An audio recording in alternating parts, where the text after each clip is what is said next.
So I'm often asked about underground utilities and trenches and how do we create this information? Whether it's a design build scenario, the engineer didn't provide details for the trench and I need quantities and information to go either stake this or put it into an excavator to take advantage of my machine control system.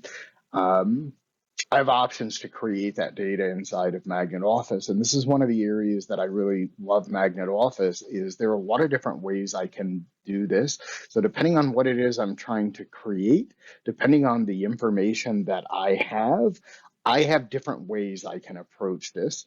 What I want to look at is uh, a series of tools that are often, in my opinion, overlooked.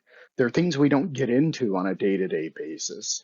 Okay, so in the takeoff menu, where I want to look is in the trenching section. Now, there's also a very similar sewer trench, which would allow me to deal with, for example, sanitary sewer, where I have manholes, I have rim elevations, inverts in and out. I have tools to create that. I'm going to look at the other trench routines and tools available. I'm going to start with the trench template. So this is going to be my second trench, trench number 2. My template, I'm going to keep this very simple. I'm going to do a 3-foot width, a 3.5-foot minimum depth. I'm not going to specify over excavate, though I could. And then I can specify the side slope. How do we tie in to ground? Okay, for pipes, I can create pipes. I'm going to use one that's already from my takeoff material library. It's just a 6-inch pipe, a 1/2-inch thick pipe. I didn't specify any cost information for it, so all I'm going to get is the linear footage. We're going to set that pipe 6 inches off the bottom of the trench so I can see in the template what that looks like. And then we're going to define a rock material, but it's not full rock fill. It's only going to fill half a foot, which is basically where my pipe will rest. And then I'll do backfill the rest of the way up. If I had more materials, I could specify those, but I'm going to keep this one pretty simple. Okay, so my template is the one I'm going to use here. Now we're ready to create the trench. Okay, I'm going to call this trench number 2. I'm going to get the data from the string line. I'm going to tell it to apply that trench template and create a DTM. If I know the information, I can input that or I can modify what's here, either the elevation or the slopes, to get the bottom of the trench to do what I need. I can also insert additional information. So let's say, for example, at station 140, we don't need that to be so low, so steep. Okay, we can start adding data here as well. Okay, so here in the top, I see the cross sections. I can step through those. I can see what this is going to look like. And it says, here's your trench. It's automatically created the surface for me. So if I come to the view menu, the surface viewer, trench 2, I can see what that trench is going to look like. Now I can start getting information from this. So I can get a depth report, I can get a quantity report and a depth plot. If we look at the quantities, I want trench 2, all stations, and I want this done at the cross sections.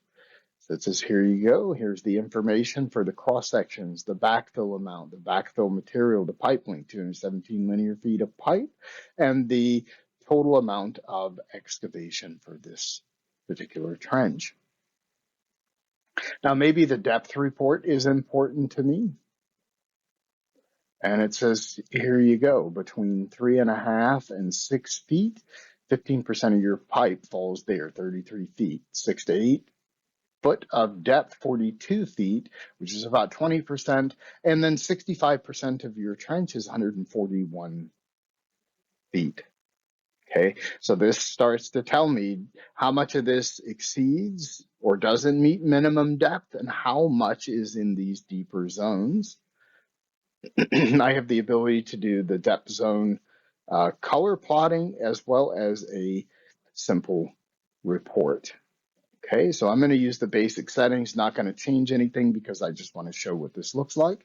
And it says, all right, here you go. Here's the existing ground. Here's your trench. Here's what you need to know. Your stations, the trench, the depth of the trench, and the existing elevation at that particular station. At the bottom, we can see the zones where we are in those various depths.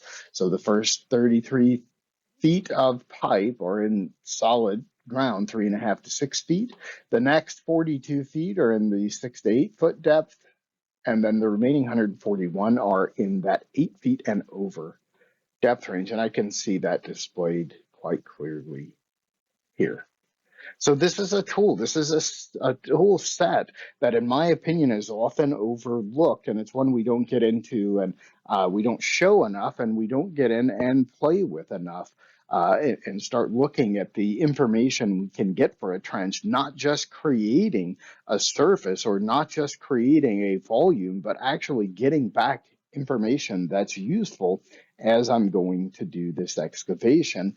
Now, we didn't do the option, but if we had strata data here, we could include the strata data from the borehole reports, so that when we're getting our information back, it's not just telling us here's how much material you're cutting.